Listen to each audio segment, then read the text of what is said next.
வணக்கம் நண்பா, welcome to ஆர்கியூம் channel. ஒரு 2.5 மணி நேரத்தில் காமெடி, ஃபன், ரொமான்டிக் ட்ராமா சேனலில் நம்ம டைரக்டர் மெர்லின் ராஜ் அவருடைய இயக்கத்தில் ஜிவி பிரகாஷ் நடிப்பு, அப்பாஸ், அப்புறம் சௌந்தர்யா கோகுபிரியா, அப்புறம் நம்ம ஜார்ஜ் மாதிரி உங்கள் 3 பேர் பெரிய நட்சத்திர பட்டணமே நடித்து வெளிவந்திருக்க படம் ஹாப்பி ராஜா படத்தோட திரையம்சம் தான் பார்க்க போகிறோம். அதுக்கு முன்னாடி நம்ம சேனலுக்கு இப்போ தான் முதல் வரீங்கன்னா மறக்காமல் கீழே இருக்க ரெட் கலர் சப்ஸ்கிரைப் பட்டன் அமைக்குங்க.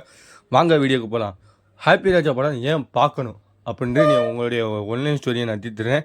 ஒரு பொறுக்கித்தனமான சுற்றுற பையன், அது மட்டும் இல்லாமல் தன்னுடைய அப்பா வந்து ஒரு சின்ன வயசுலேருந்தே ஒரு கேலி கிண்டல் பண்ணிட்டு இருக்காங்க. அவர் குட்டையாக இருக்கனால காக்கா முட்டைன்னு சொல்லி ஓட்டிக்கிட்டு இருக்காங்க.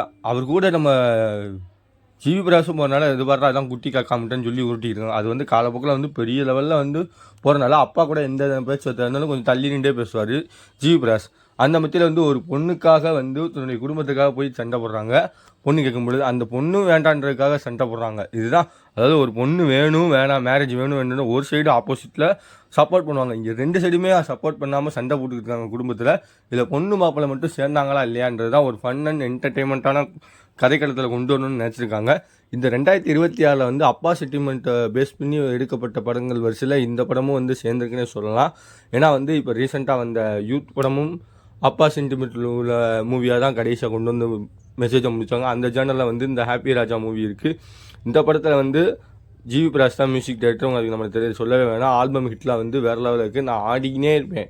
அந்த பாட்டு வந்து சோஷியல் மீடியாவில் இருக்க எல்லா டைலாக்களையும் வந்து மெர்ஜ் பண்ணி ஸ்டெப்பு கிப்ஸ் எல்லாத்தையும் போட்டு ஒரு மசாலா பாடல் மாதிரி விட்டுருந்தாங்கன்னே சொல்லலாம். அப்புறம் நம்ம ஹீரோ ஹீரோயினிக்குரிய கெமிஸ்ட்ரி வந்து சொல்லி ஆகணும். ஜிவி பிரகாஷ் படத்தில் கெமிஸ்ட்ரி சொல்லவா வேணும். அவர் வந்து போட்டு லாண்டிருப்பார், புகுந்து லாண்டிருப்பார். அந்த விதத்தில் ஜாலியாக கொண்டு இருக்காது. அப்புறம் மதுரமுத்தோட காமெடி, இந்த மாதிரி ஏகப்பட்டங்கள். அப்புறம் பிரீதாநாதன் அவங்க டிடிடிஏ தம்பி தலைமையில் நடித்த ஹீரோயினி, அது உங்களுக்கு எல்லாருக்கும் தெரிஞ்சிருக்கும். அதுக்கு முன்னாடி லவ் டுடேயில் வந்து அவங்க ஒரு செகண்ட் ஹீரோயினியாக நடிச்சிருப்பாங்க.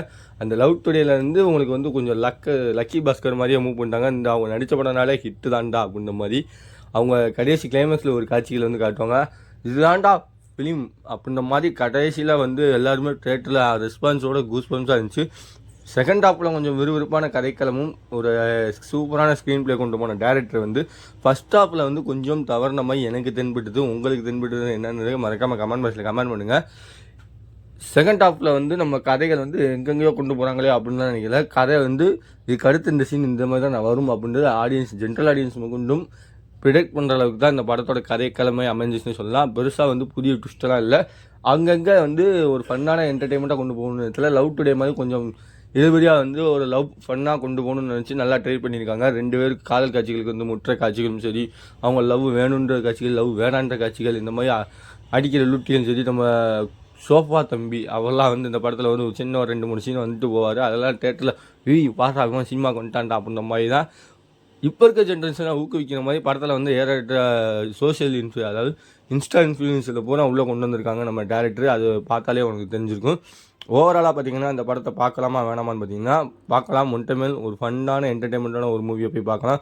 இந்த படத்தில் வந்து சினிமோகிராஃபி அண்ட் எடிட்டர் வந்து அவங்களுடைய பெஸ்ட்டு பர்ஃபார்மன்ஸை கொடுத்துருக்காங்க.